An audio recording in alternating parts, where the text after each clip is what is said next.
श्री माता शरणम मम, श्री अरविंद शरणम मम। उपस्थित सभी महान आत्माओं को मेरा प्रणाम। यहाँ से जो प्रश्न आया है,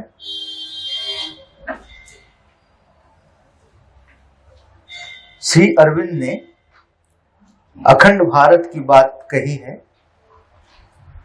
लेकिन मौजूदा स्थिति उनके कहने का अनुकूल नहीं है। पाकिस्तान में गृह युद्ध हो रहे हैं। अफगानिस्तान में वर्तमान तालिबान का शासन है। तिब्बत पर चाइना का कब्जा है। हमारे राजनीतिक दल अपने स्वार्थ के लिए आपस में लड़ रहे हैं। इसी स्थिति में श्री अरविंद ने अखंड भारत का निर्माण का व्यावहारिक प्रक्रिया के बारे में कुछ कहा है क्या? Shri Arvind has said about united India, but the present situation is not favorable to his saying. The civil war situation is going on in Pakistan. Afghanistan is currently ruled by Taliban,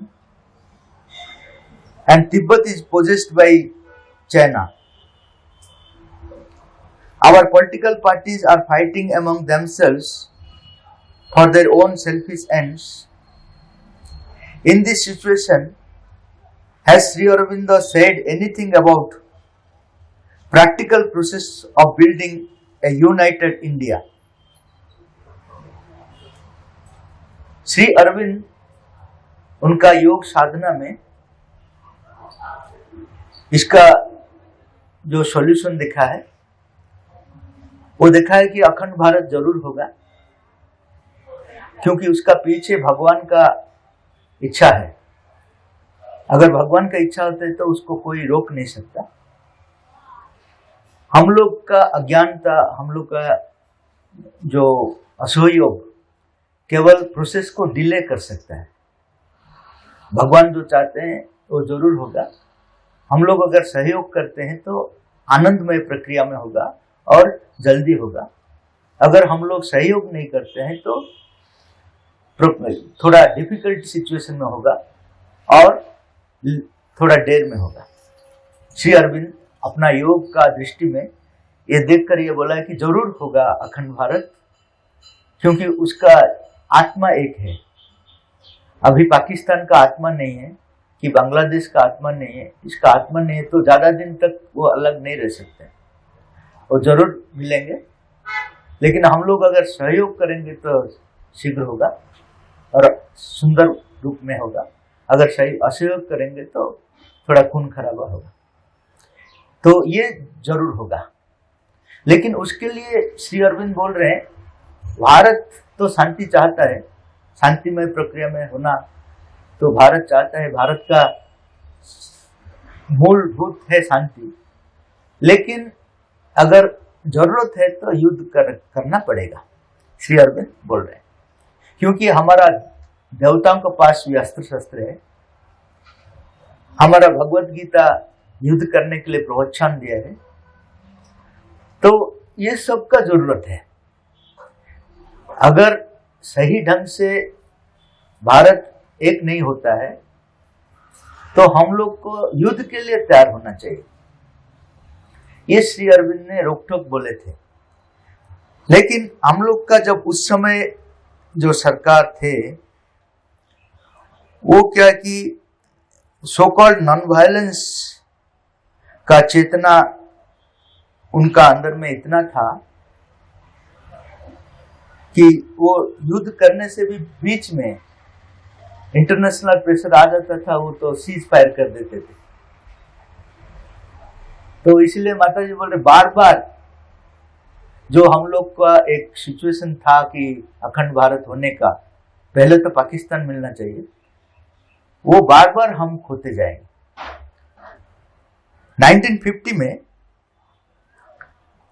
जब हिंदुओं का ऊपर पाकिस्तान में बहुत क्रूर और हिंसक तरीका से मारा जा रहा था, उस समय सरदार पटेल पाकिस्तान को चेतावनी दी थी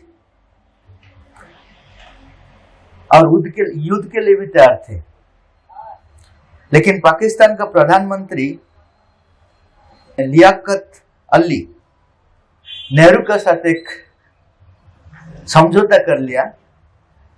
उसका नाम था लियाकत नेहरू पैक्ट। तो यहाँ माताजी बोले कि यहाँ एक मौका था पाकिस्तान को कंप्लीटली हमारा अधीन को ले आने के लिए, लेकिन हो नहीं पाया क्योंकि ये जो पैक्ट साइन किया गया तो हम लोग खो दिए वो अपॉर्चुनिटी।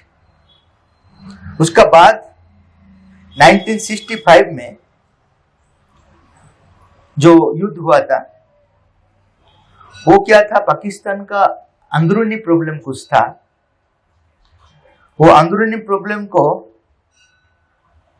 वो ध्यान हटाने के लिए, जो अपोजिशन का ध्यान हटाने के लिए राष्ट्रपति आयूब खान भारत के साथ युद्ध करना चाहा। इसमें भी हम लोग का फायदा हो रहा था। लाहौर तक हमारा सैनिक सेना चले गए थे। तब अमेरिका का प्रेशर में फिर एक घोषणा किया गया शांति प्रस्ताव का। वो ताशकंद घोषणा उसको बोला जाता है, लाल बहादुर शास्त्री का समय में हुआ था। उस समय भी माताजी बोले कि ये एक बहुत बड़ा अपॉर्चुनिटी था, क्योंकि युद्ध तो वो लोग शुरू किए थे, हम लोग उसी हिसाब से जाकर कंप्लीटली पाकिस्तान को हमारा अंडर में ले आ सकते थे। लेकिन ये जो ताशकंद एग्रीमेंट हो गया, डिक्लेरेशन, उससे फिर ये इशू टल गया। माताजी लाल बहादुर शास्त्री के बारे में बोले थे कि वो तो अच्छा आदमी थे, लेकिन वो दुर्बल थे, इसलिए इंटरनेशनल प्रेशर को वो टॉलरेट नहीं कर पाए और वो डिक्लेरेशन में साइन कर दिया। तो वो 1965 में जो अपॉर्चुनिटी था उसको हम लोग खो गया। इसका बाद 1971 में जब बांग्लादेश फॉर्मेशन हुआ, उस समय पाकिस्तान में जो प्रॉब्लम था कि वो ईस्ट और वेस्ट पाकिस्तान का अंदर में प्रॉब्लम था। जो पूर्व पाकिस्तान, अभी जो बांग्लादेश है, वहां का लोग को वो लोग अत्याचार कर रहे थे। तो वहां से लोग आकर हमारा भारत में शरण ले रहे थे। तो ये रिफ्यूजीज का जो प्रॉब्लम हो गया इतना, तो इंदिरा गांधी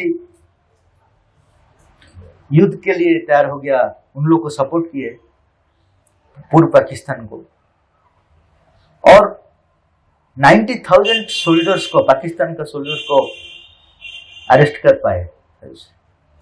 लेकिन फिर वही स्टोरी हुआ, इंटरनेशनल प्रेशर में उन लोग को छोड़ दिया गया। लेकिन माताजी चाह रहे थे कि इंदिरा गांधी को मैसेज दिए थे कि इस मौका में पश्चिम पाकिस्तान को भी अख्तियार कर लो। पूर्व पाकिस्तान तो बांग्लादेश हो गया, उसको भी अख्तियार कर लो, लेकिन वो भी हो नहीं पाया। तब माताजी बोले कि भारतीय लोग इंटरनेशनल प्रेशर में ही रहते हैं, उन लोग का करेज नहीं है, लेकिन तो होगा ही होगा, पाकिस्तान तो मिलेगा। कैसा मिलेगा? युद्ध का रूप में नहीं होता है।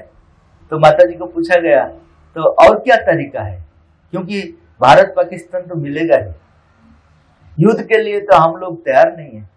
हर टाइम सीज फायर कर देते हैं, शांति प्रस्ताव दे देते हैं, जेनरोसिटी दिखाते हैं, तो कैसा भारत पाकिस्तान मिलेगा? तो माताजी बोले कि पाकिस्तान के विभिन्न हिस्से खंड विखंड हो जाएगा, 5 टुकड़ा हो जाएगा। एक एक टुकड़ा भारत का पास मिलने के लिए चाहेंगे और उसका एक फेडरेशन होगा ऐसा भारत और पाकिस्तान मिलेगा। तो ये है प्रैक्टिकल प्रोसेस। श्री अरविंद और माता जी बोले हैं पाकिस्तान कैसे भारत से मिलेगा। हम लोग अगर करेजियस होते तो कब से मिल जाता, लेकिन हम लोग करेजियस नहीं हुए, बार इंटरनेशनल प्रेशर का अंडर में आ गए, तो इसीलिए प्रोसेस डिले हुआ। लेकिन जरूर मिलेगा, क्योंकि ये भगवान का इच्छा है। भगवान श्री अरविंद बोल रहे हैं कि भारत ही समग्र विश्व को रक्षा करेगा। अगर विश्व रक्षा होना है तो भारत ही रक्षा करेगा प्रलय से, इतना पावर है भारत का। लेकिन उससे पहले भारत तो अखंड भारत होना चाहिए, उसका हाथ पैर सब मिलना है ना, अलग अलग हो गया, वो पहले अपने आप को एकजुट करना है। इसलिए हम लोग का क्या रोल है, श्री अरविंद को पूछा गया तो श्री अरविंद बोले ट्राई टू बिकम इंडियन। तुम पहले भारतीय हो ना, हम लोग भारतीय नहीं है। सिर्फ अगस्त 15 में याद रहता है, एक गाना गा देते हैं, क्रिकेट मैच में ज्यादा याद आ जाता है भारत के लिए। लेकिन जब ऑफिस में काम करते हैं तो करप्शन कर देश को दुर्बल कर देते हैं, अपना अपना हिसाब से हम लोग देश को दुर्बल कर देते हैं। ऐसा नहीं है।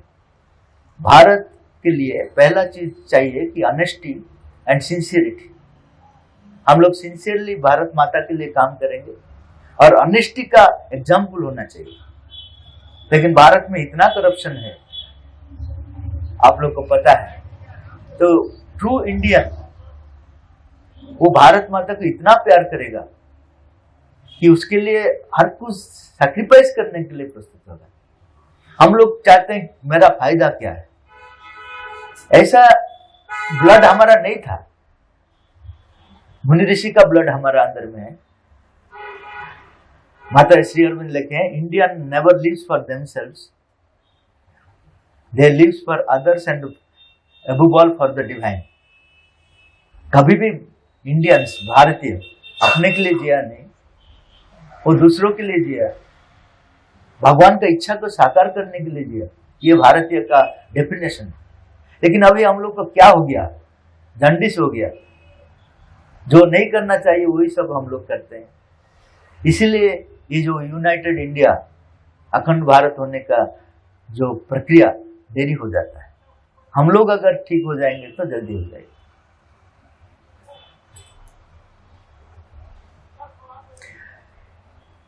उसका बाद का प्रश्न है, हमारे पूर्वजों ने कहा है कि भारत विश्व गुरु था और श्री अरविंद ने कहा कि भारत एक बार फिर विश्व गुरु बनेगा। लोग अधिक से अधिक स्वार्थी होते जा रहे हैं और सच्चे देशभक्त अब कम ही दिखाई पड़ते हैं। ऐसे में हम कैसे उम्मीद कर सकते हैं कि भारत एक बार फिर विश्व गुरु बनेगा? क्या श्री अरविंद ने इस संबंध में कोई समाधान दिया है? क्या उन्होंने भारत को फिर विश्व गुरु बनने का निर्धारित समय का ऐलान किया है? श्री अरविंद को पूछा गया था, आप तो बोल रहे हैं भारत विश्व गुरु बनेगा, कब बनेगा? तो श्री अरविंद बोल रहे हैं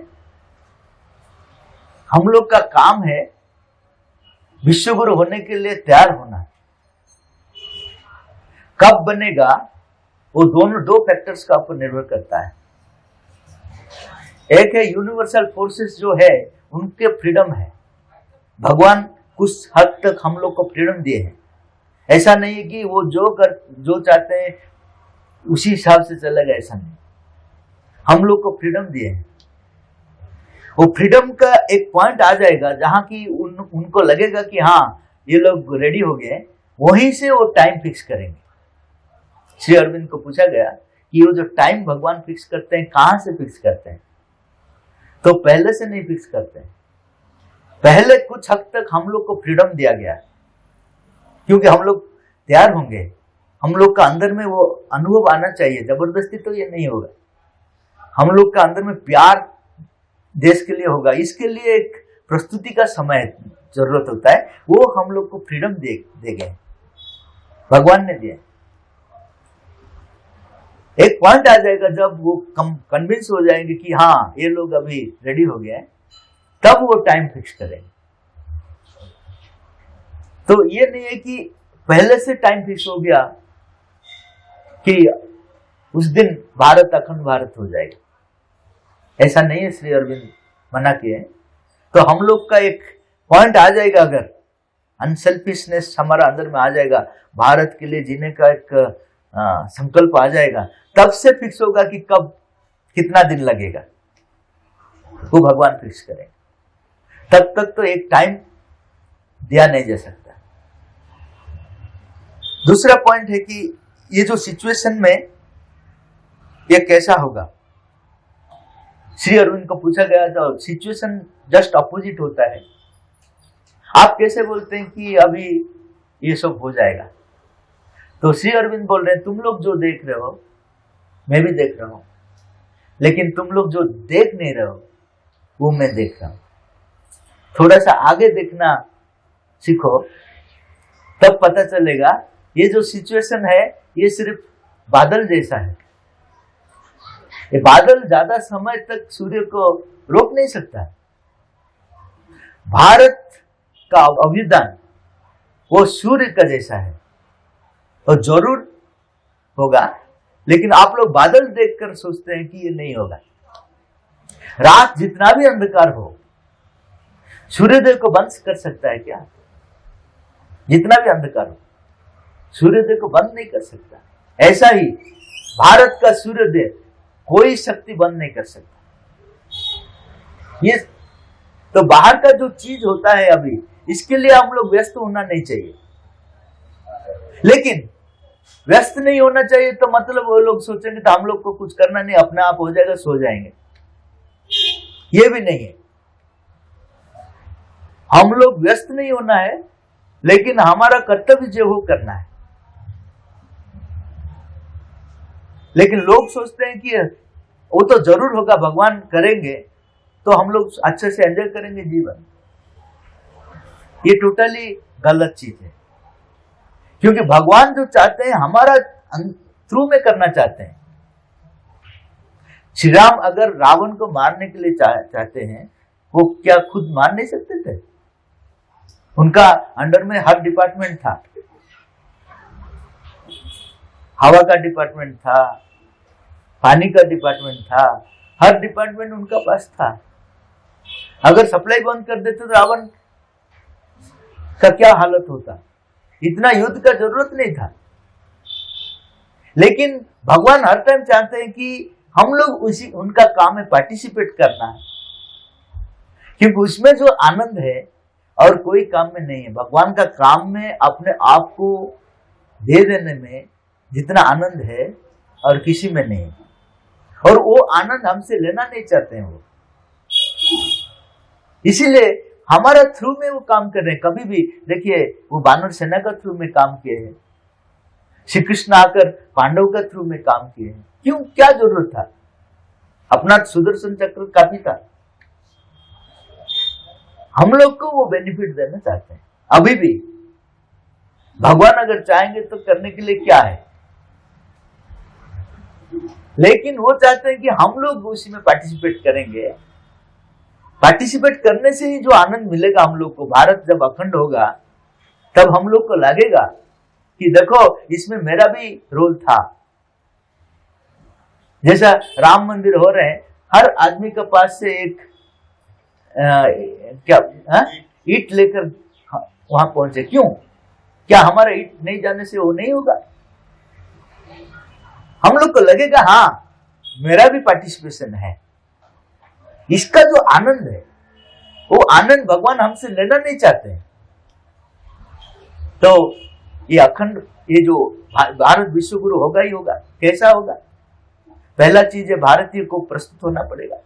भारतीय का कल्चर क्या है, उसका जो आत्मा क्या है, ये जो फिलोसफी जो है, उसको पहले हम लोग रियलाइज करना पड़ेगा। नहीं तो प्राण का स्तर में हम लोग एक्साइटेड हो जाते हैं आत्मा से हम लोग फाइट करना है। इसके लिए हम लोग को रियलाइज करना है, मुनि ऋषि जो रियलाइज किए थे, आत्मज्ञान। आत्मज्ञान से हम लोग योद्धा बनेंगे। ये दोनों, अगर सिर्फ योद्धा बन जाते हैं तो आपका अंदर में रिएक्शन आ जाएगा, कुछ हो जाएगा तो आप पीछे हट जाएंगे। अगर आत्मा का जो शक्ति है तो पीछे हटने का चांस नहीं है। तो हम लोग फिर पहले जो महान ज्ञान है हमारा पास, मुनि ऋषियों ने दिए हैं, महान अनुभूति दिए हैं, महान कार्य का जो संकल्प दिए हैं, ये सब हमारा अंदर में एस्टैब्लिश करना है। ये पहला का चीज। उसका बाद ये मैसेज होल वर्ल्ड को जाएगा। ये जाने के लिए अखंड भारत का जरूरत होता है, तो अखंड भारत जरूर होगा। उसका बाद भारत का मैसेज होल वर्ल्ड को जाएगा। कैसे जाएगा? माता जी बोल रहे हैं कि फ्रांस भारत का साथ मिलेगा, वो इंस्ट्रूमेंट होगा, भारतीय कल्चर को वेस्टर्न लैंग्वेज में पहुंचाएगा चारों तरफ। अमेरिका क्या करेगा? अमेरिका भारत को फाइनेंस देगा और ऑर्गेनाइजेशन कैपेसिटी देगा। अभी शायद थोड़ा डेवलप हो रहे हैं, आप न्यूज में देख रहे हैं। वो कब से बोले थे श्री अरविंद कि अमेरिका से ऑर्गेनाइजेशन कैपेसिटी हम लोग को मिलेगा और फाइनेंस कैपेसिटी मिलेगा, और हमारे से उन लोग को मिलेगा आध्यात्म ज्ञान। तो ऐसा भारत विश्व गुरु बनेगा। तो हमारा अंदर में पहला यूनिटी आना चाहिए। उसका बाद अखंड भारत का गठन होना चाहिए। उसका बाद एशिया का यूनिटी का बात बोल रहे हैं। उसका बाद वर्ल्ड यूनियन के बारे में बोल रहे हैं। ये सब के लिए ये जो प्रोसेस है आध्यात्म ज्ञान से स्थायी परिवर्तन होगा, नहीं तो स्थायी परिवर्तन संभव नहीं।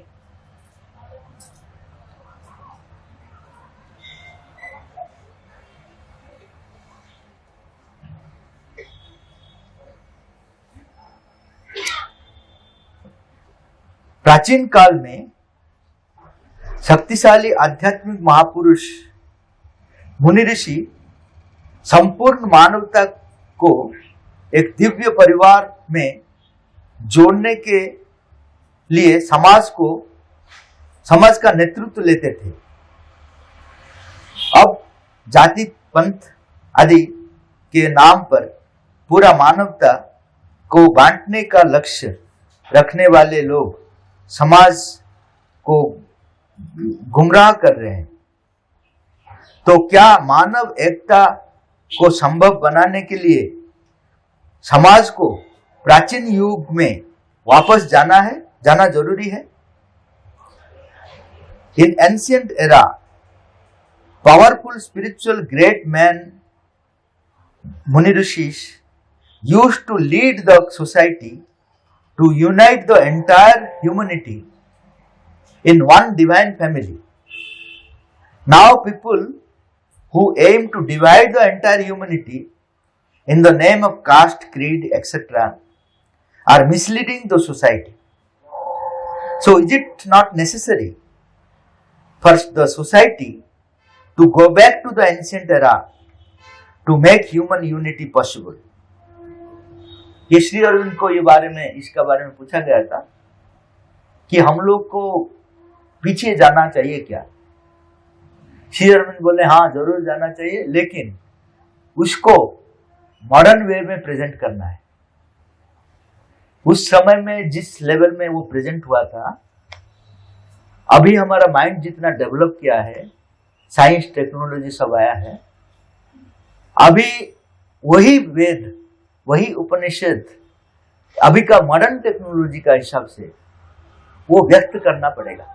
इसके लिए हम लोग को एक रिसर्च करना पड़ेगा, एंशिएंट स्क्रिप्चर्स को अभी का सिचुएशन में कैसे हम लोग एट्यून कर पाएंगे। ये एक बहुत बड़ा रिसर्च हमारा जरूरत होता है। उसका अलावा और एक चीज श्री अरविंद खुद तपस्या कर कर लेकर आए हैं, वो है अतिमानस शक्ति। अतिमानस शक्ति क्या है कि ऐसा एक शक्ति है जो कि मनुष्य का जो चीज वो चाहता है अंदर से, वो करने का पावर उसमें है।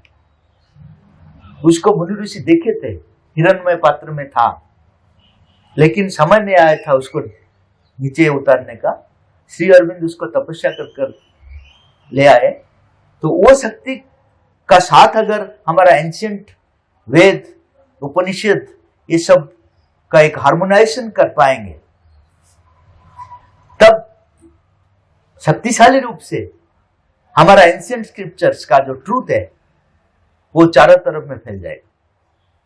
तो इसलिए हम लोग को जरूर जाना है वेद शास्त्र और उपनिषद का पास, गीता का पास, लेकिन उसको पावरफुल बनाना है अतिमान शक्ति का साथ जोड़कर, और वो सबको मॉडर्न सोसाइटी का नीड का हिसाब से उसको प्रेजेंट करना है।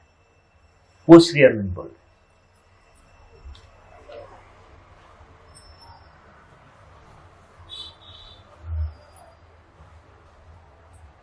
उसका बाद का प्रश्न है, मुझे लगता है कि अपने करियर पर ध्यान देकर हम अच्छी नौकरी के जरिए ज्यादा पैसा कमा सकते हैं। उसके द्वारा हम राष्ट्र की समृद्धि के लिए जरूरतमंद लोगों की बेहतर तरीके से मदद कर सकते हैं, जो हमारा जीवन का सच्चा उद्देश्य है। मेरी बात कहां तक सही है? I think by focusing on our career we can earn more money through good jobs. By that we can help the needy people in a better way for the prosperity of the nation, which is the true purpose of our life. To what extent is my point of view correct? ये सुनने में अच्छा लगता है कि मैं पैसा ज्यादा अर्न करूंगा और जरूरतमंद को लोगों को देंगे। जब पैसा हाथ में आ जाता है वो सब चीज चले जाता है। अभी देखिए जितना रिच मैन है, आप देखिए ज्यादा पैसा गरीब से आता है, क्योंकि पैसा आया दिल चले गया। तो पहला चीज आपको दिल को ऐसा तैयार करो, कैरेक्टर बिल्डिंग। तो पैसा आने से भी आपका कैरेक्टर डाउन नहीं होगा, उसको बोलते हैं परफेक्शन। पहला हम लोग कैरेक्टर बिल्ड नहीं करते हैं। पहले से हमारा पिताजी माताजी बोलते हैं कि तुम क्यों पढ़ते हो ना, बहुत बड़ा नौकरी करने के लिए पढ़े हो, पैसा उपार्जन करने के लिए पढ़ोगे। ये गलत है। क्यों पढ़ेंगे? मैं कौन हूं, मेरा स्वधर्म क्या है, वो जानने के लिए मैं पढ़ूंगा। मैं अपने आप को तैयार करूंगा, मेरा स्वधर्म हिसाब से मेरा अपने आप को तैयार करूंगा, बाद में ये सब मैं पकड़ूंगा। तो क्या है कि उसको सदुपयोग कर सकेंगे। लेकिन हम लोग का जो पहला एजुकेशन था वैसे ही था। जब शिष्य जा रहा था गुरुकुल आश्रम को, पहला शिक्षा दिया जा रहा था, मैं कौन हूं, मैं क्यों आया हूं, ये तक मेरा काम क्या है, वो आत्मज्ञान पहले दिया जा रहा था। उसका बाद मैं जानने के बाद बाकी सब। अभी बाकी सब हम लोग जानते हैं, लेकिन अपने बारे में कुछ नहीं जानते।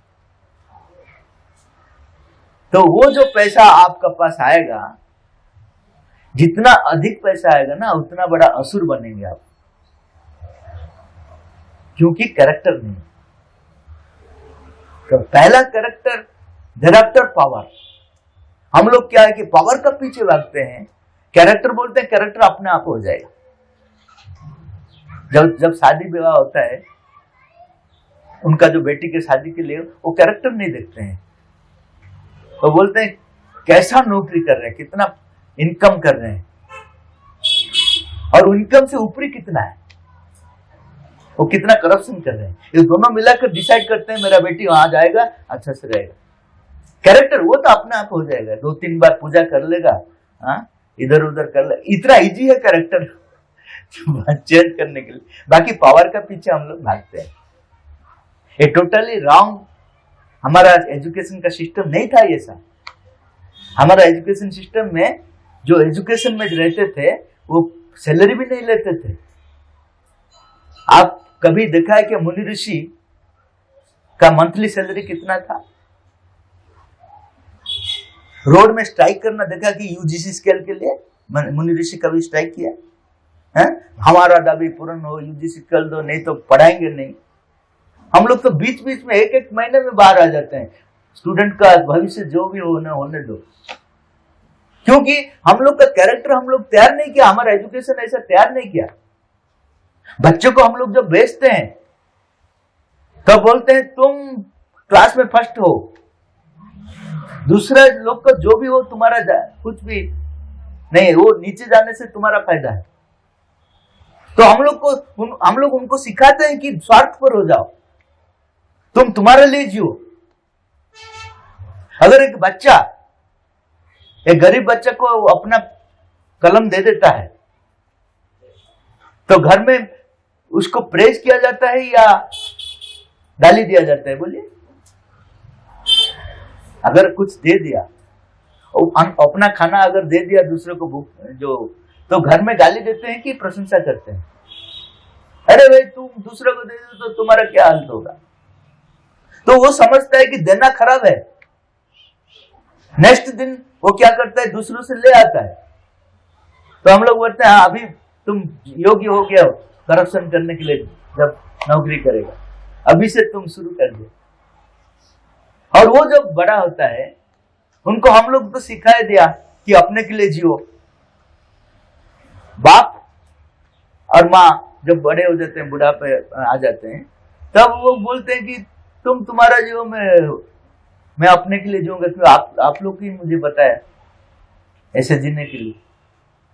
इसलिए आजकल ओल्ड हाउस ज्यादा बन गया। तो कभी भी पैसा हमारा लक्ष्य नहीं है। पैसा हमारा पीछे भागेगा। पैसा अच्छा चीज है, लेकिन उसका पीछे हम लोग भागेंगे नहीं। पैसा हमारा पीछे भागेगा। जब तक हम लोग पैसा का पीछे भागेंगे, हमारा मनुष्यत्व जो है, मानवता जो है, वो गिर जाएगा, राक्षस बन जाएंगे। और वैसा ही होता है समाज में, देखिए। तो कभी भी इसको मत लक्ष्य मत रखो। कैरेक्टर बिल्डिंग, हमारा जो भगवान का जो अंदर में है वो चारों तरफ में प्रकाशित हो जाएंगे। हमारा भगवान का जो गुण है वो गुण हमारा अंदर में आ जाएगा। उसका बाद जितना भी शक्ति आ जाए उसको सही ढंग से हम लोग यूज कर पाएंगे। श्री अरविंद ने उनका वाइफ को लिखे थे, पत्नी को, कि मैं कितना अर्न कर रहा हूं वो बहुत बड़ी बात नहीं है। अगर मेरा जरूरत से ज्यादा मेरे लिए मैं यूज कर रहा हूं तो मैं एक चोर हूं। अगर मेरा जरूरत से ज्यादा मैं अपने के लिए यूज कर रहा हूं तो मैं एक चोर हूं, क्योंकि वो पैसा मुझे भगवान दिए थे संसार का भलाई के लिए, मैं अपने हड़प लिया।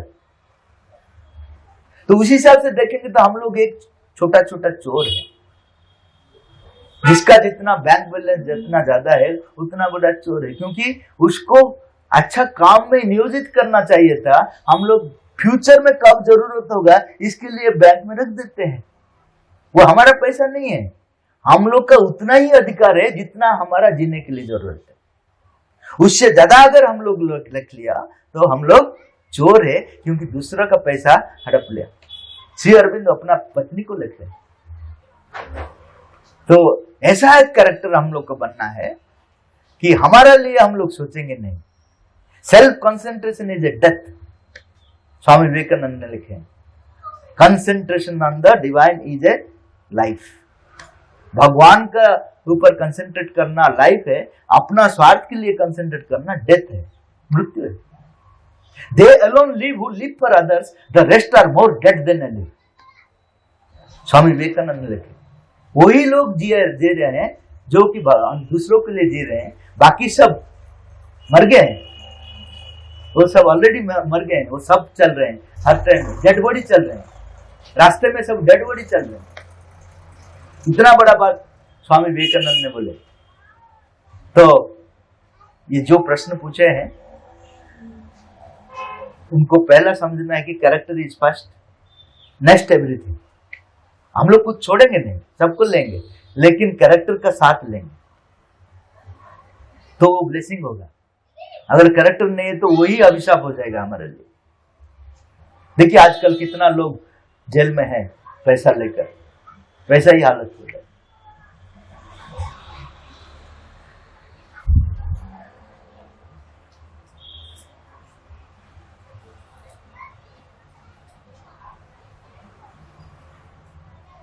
और एक प्रश्न है, परीक्षाओं के दबाव के कारण युवाओं में आत्महत्या की प्रवृत्ति अधिक बढ़ रही है।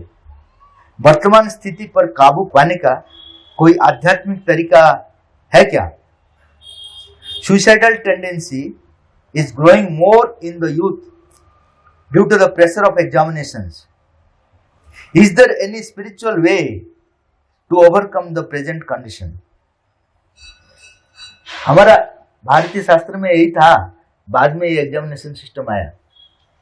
एग्जामिनेशन सिस्टम ऐसा नहीं था कि आपको कुछ प्रश्न दे देंगे, आप याद कर कर रिप्रोड्यूस करेंगे, वो ज्ञान नहीं है।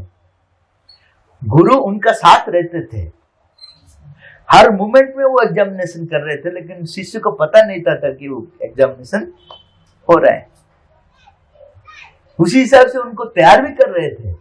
एग्जामिनेशन सिर्फ ये कि नहीं है कि तुम फेल हो गए तुम गधा है, इसके लिए नहीं।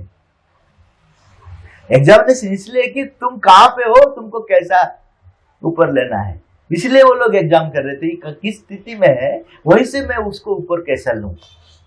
एग्जामिनेशन का पर्पज है टू मेक हिम परफेक्ट। हम लोग का एग्जामिनेशन है सुसाइड करने के लिए। अगर वो फेल हो गया तो घर जाएगा कि नहीं जाएगा पता नहीं, कि घर से बोल दिया तुम अगर फेल हो जाओगे तो घर को मत आओ, अगर पास हो गए तो मोटरसाइकिल दूंगा। तो जब पढ़ेगा उस समय उसको मोटरसाइकिल ही दिखाई देगा, ज्ञान के लिए वो पढ़ता नहीं।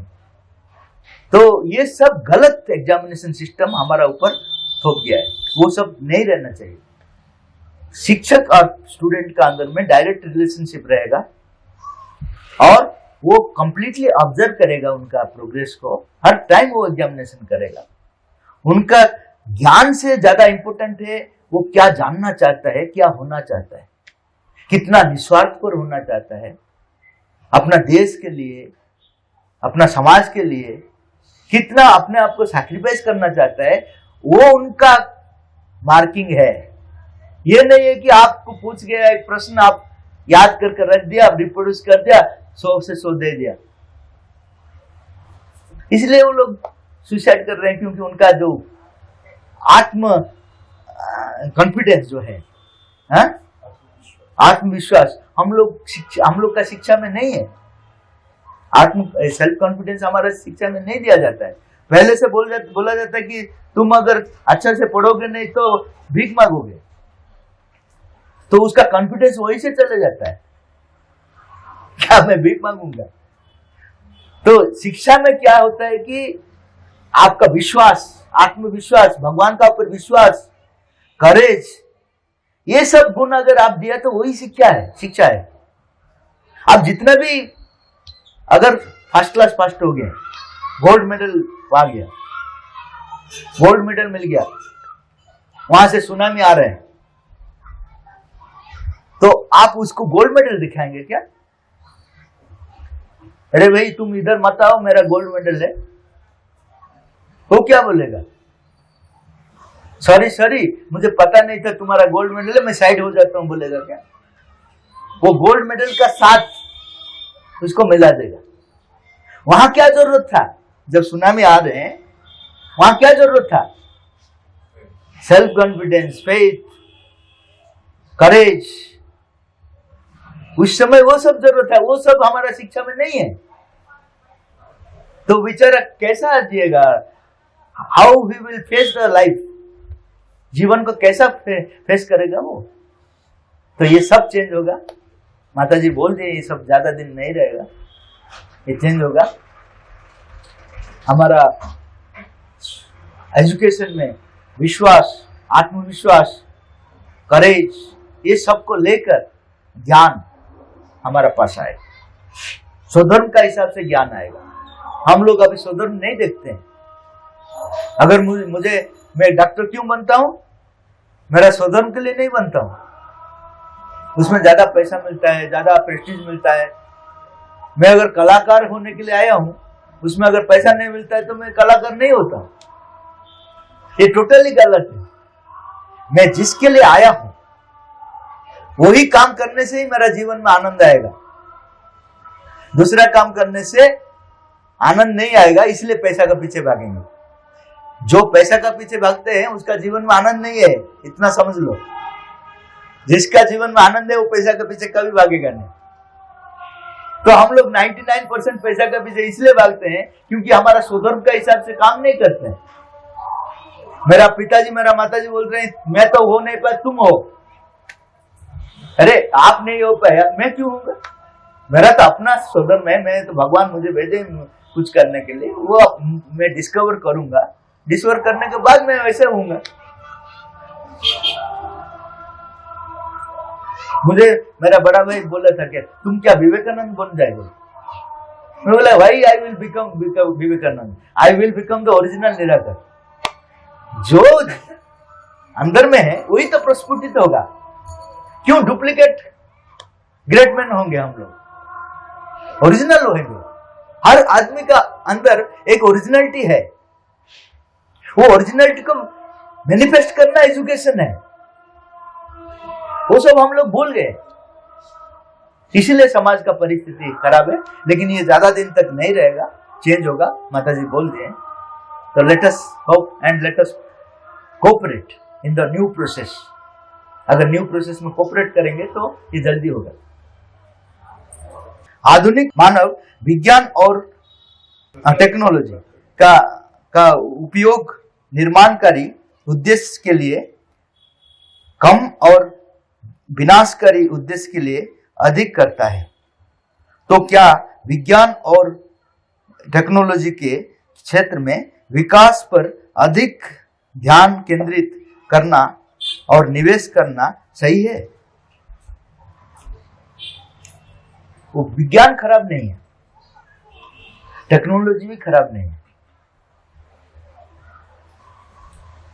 खराब है हम लोग आध्यात्मिक नहीं होकर उसमें घुस जाते हैं। आध्यात्मिक का साथ विज्ञान बहुत पावरफुल होगा। तो हम लोग अभी क्या है कि जो साइंटिस्ट बनता है वो आध्यात्मिक को नेग्लेक्ट करता है, जो आध्यात्मिक लाइन में आता है वो मेटेरियलिज्म को नेग्लेक्ट करता है। दोनों पावरलेस है,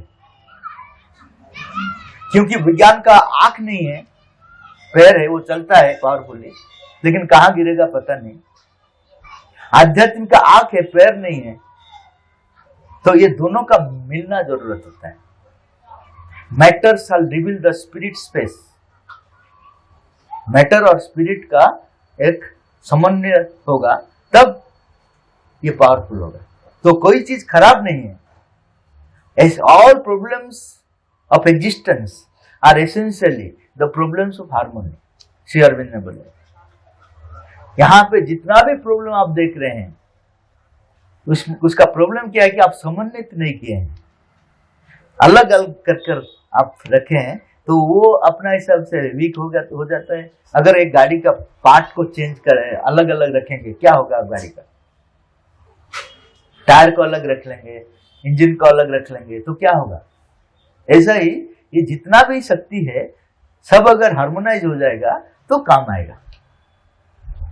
तो हम लोग का जो डिवीजन हो गया, एक्सक्लूसिवनेस, मैं इधर जाऊंगा ये छोड़ूंगा, मैं इधर जाऊंगा ये छोड़ूंगा, ये एटीट्यूड से मुक्त होना है, इंटीग्रेट करना है। सब चीज का एक एक रोल है। जैसा मेरा हाथ का एक रोल है, पैर का एक रोल है, मेरा आंख का एक रोल है। कोई किसका सब्स्टिट्यूट बन सकता है क्या? हर चीज का जरूरत होता है, लेकिन अपना प्लेस में जरूरत होता है। अगर पैर इधर रख लेंगे तो होगा नहीं, हाथ इधर रख लेंगे तो होगा नहीं, अपना जगह में वो पावरफुल है। इसी को बोलते हैं इंटीग्रेशन। ऐसा कर कर हम लोग का सही शिक्षा में ये दोनों आएगा, मेटेरियल नॉलेज आएगा, स्पिरिचुअल नॉलेज आएगा, ये दोनों का हार्मोनाइजेशन होगा, इसीलिए देश आगे जाएगा। ऐसा है। By itself science is not bad. आप अगर इसको यूज नहीं कर पाते हैं तो न्यूक्लियर बम हो जाएगा।